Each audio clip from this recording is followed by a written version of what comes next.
You're talking about motivation. That's it. And that's what I'm going to be talking about is motivation. West Texas rancher had a coming out party for his daughter. Now, this was one of those real rich Texans. I mean, thousands of acres of land, tens of thousands of head of cattle, dozens of producing oil wells. I mean, a great big house and an Olympic-sized swimming pool. Now, this coming out party for his daughter, us salespeople refer to that as group prospecting. I mean, he wanted to have a look of all of the fine young men in West Texas, so they came in from 100 miles away. Well, they had a marvelous occasion, and along about midnight, the host invited them out to his Olympic-sized swimming pool, which he'd had the foresight to stock with water moccasins and alligators. And he said to the young men, he said, now the first one of you young men who will jump in this pool and swim the length of it, he said, I'll give you 5,000 acres of my best land. And if you don't want the land, he said, I'll offer you $1 million in cash. And he said, if you don't want that, I will give you the hand of my beautiful daughter in marriage. Now, I don't have to tell you fellas this, but I think it's obvious that everybody knows that she is our only heir. And the one who gets her for his bride will eventually get all of this. Well, the words were no sooner out of his mouth than there was a loud splash at one end of that pool, followed by an almost immediate emergence of a dripping young man at the other end of that pool. He had set a world's record which will never even be approached. Well, the host was all excited. He ran down there, and as the young man was just shaking himself off from that fast swim, he said, congratulations, son, that's absolutely fantastic. He says, do you want the 5,000 acres of my best land? The young man said, no, sir. He said, well, do you want the $1 million in cash? He said, no, sir. Well, he said, then, son, I've got to assume that you want the hand of my beautiful daughter in marriage. The young man said, no, sir. And the West Texan said, well, son, for crying out loud, what do you want? The young man said, I want to know the name of that dude that pushed me in the swimming pool.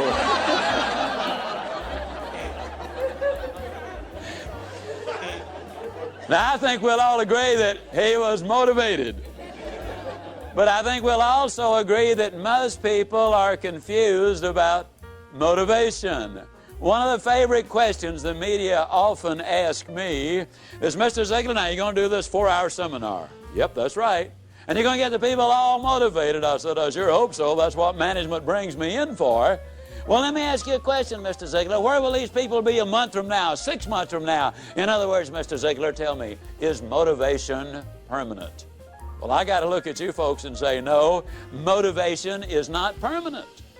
But then neither is bathing. But that doesn't mean I don't approve of bathing. As a matter of fact, I strongly encourage it. Eating is not permanent unless you don't eat, and then pretty soon your condition will be permanent. No, motivation is not permanent for the simple reason that we've got demotivation, which takes place every day of our lives. There's more confusion about motivation and positive thinking than just about anything that I have ever encountered. I believe in this presentation, though, we're going to be able to clarify much of that for your benefit, and more importantly, share with you how you can keep the motivation and the positive thinking going. Positive thinking won't let you do anything. I get so annoyed when I hear some people enthusiastically stand up and say, man, with positive thinking, you can just do anything. Just believe it, and man, think about it positive enough, you can do it. I believe that's ridiculous. See, I'm 60 years old. I don't care how positive I got. I could not whip a boxing champion. I don't care how positive I got. I could not play football in the NFL or the basketball in the NBA. I don't care how positive I got, I couldn't perform major surgery on you and have you live. Nor could I give you a lecture on nuclear physics. Positive thinking won't let you do anything, but it will let you do everything. Better than negative thinking will. Now, I know that for most busy people, getting regular exercise is about as easy as climbing Mount Kilimanjaro. but it can be done. You've just got to have a plan. You've got to set some goals, because it's just as difficult to reach a destination you don't have as it is to come back from a place you've never been. Unless you have definite, precise, clearly defined goals, you will not realize the maximum potential that lies within you. And this applies to every aspect of your life, not just to exercise. Now, here's some steps you can take towards that end. First, identify your goals, and next, set a deadline for reaching them. Make a list of obstacles you have to overcome to reach your goals. Identify the people who can help you overcome those obstacles, and make a list of skills you have and those you need to achieve your goals, and then develop a plan. Now, a word about goals themselves. There are 7 different kinds of goals. There are physical, financial, spiritual, career, family, mental, and social.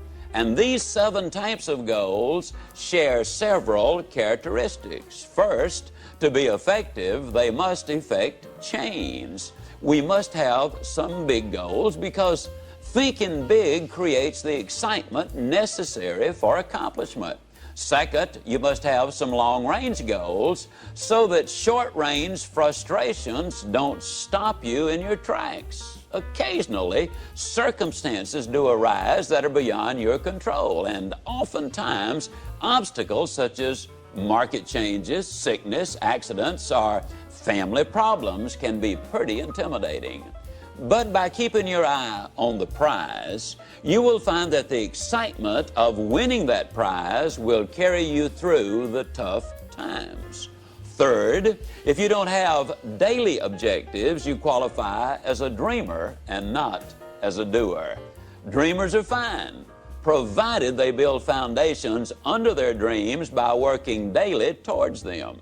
Often, the difference between the great and the near great is the awareness that making it big means working every day towards our long-range objectives. And 4, your goals must be specific, not vague or general. If you want a new home, for example, know every detail of that house. How many square feet, number of rooms and bathrooms, the shape of the living room, the type and kind of lot, its location.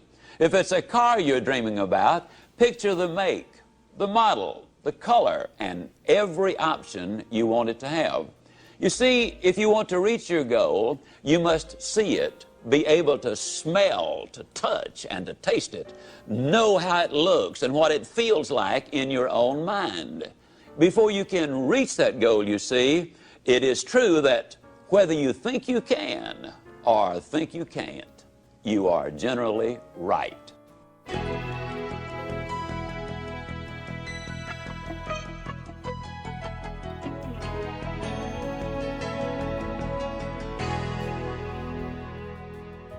Step number 6, you need to feed your mind with the good, the clean, the pure, the powerful, and the positive. Let me ask you a question. If I were to come into your living room one day with a pail of garbage and dump it on your living room floor, what do you think you'd do? I bet I can answer the question. You would either get your gun and say to me, now, Ziglar, I'll bet you can clean that up. Or you'd get on the telephone and you'd call the police. Or you'd whip me as long as I was there. Those are things you would probably do. I mean, and then for months you'd be talking about this crazy guy came in my home, dumped garbage on the floor, ought to shot him. As a matter of fact, I wish I had. But we could clean the garbage up off your living room floor. But what about the garbage that we dump in our mind every single day? Einstein said that it takes 11 correct inputs to overcome one incorrect input. And a lot of the things which go in our minds and in our children's minds is not a thing in the world but pure garbage. I would ask you to do this. Evaluate what you read and what you view.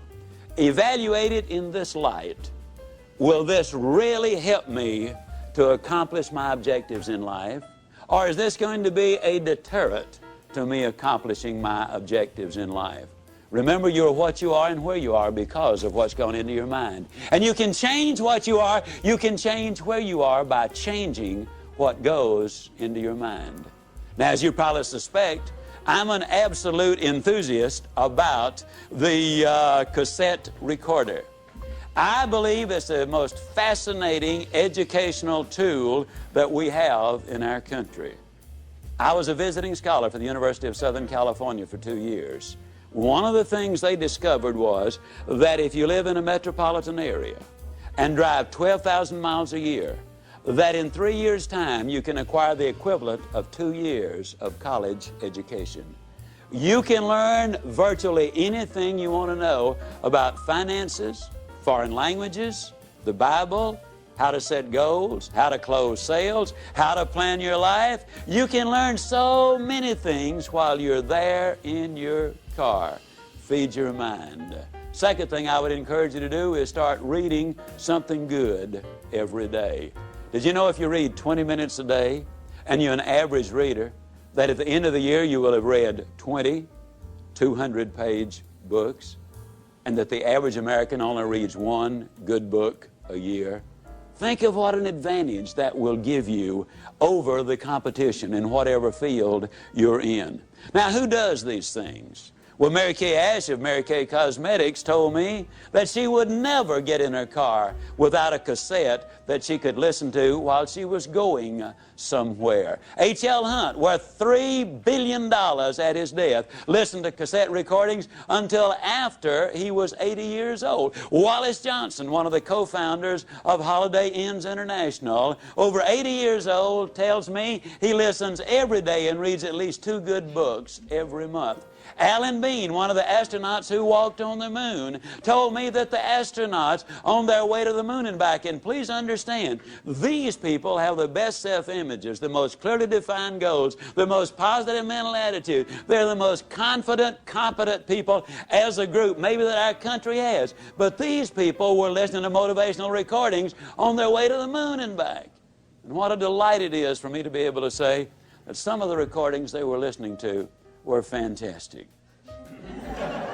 You need to feed your mind. Now, a lot of times people say, yeah, you know, when I'm down in the dumps just a little bit, I really enjoy listening because it gives me a lift.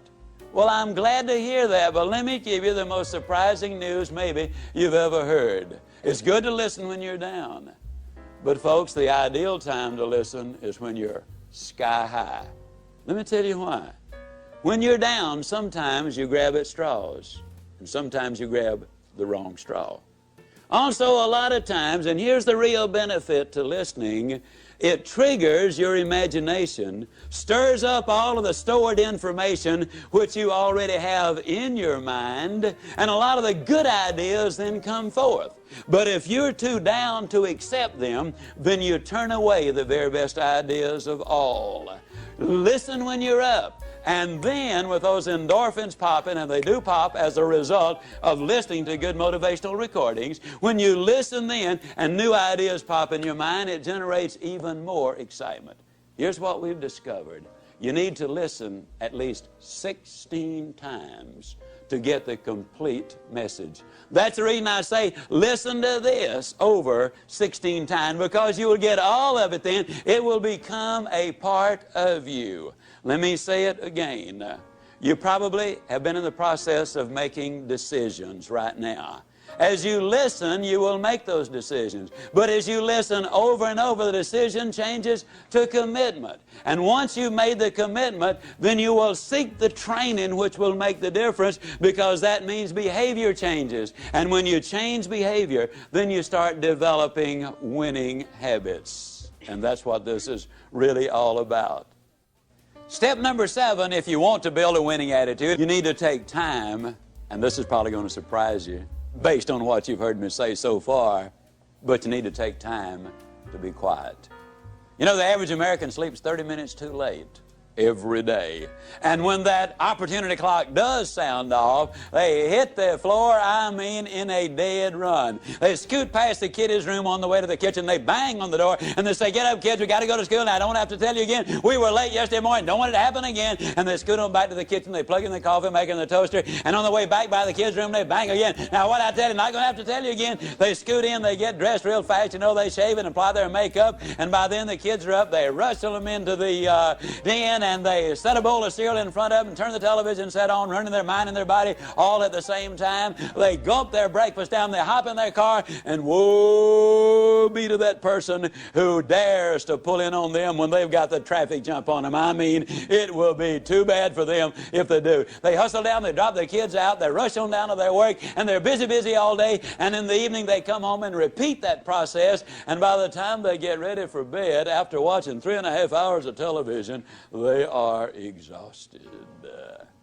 You know what we need to do, folks? We need to take time to be quiet.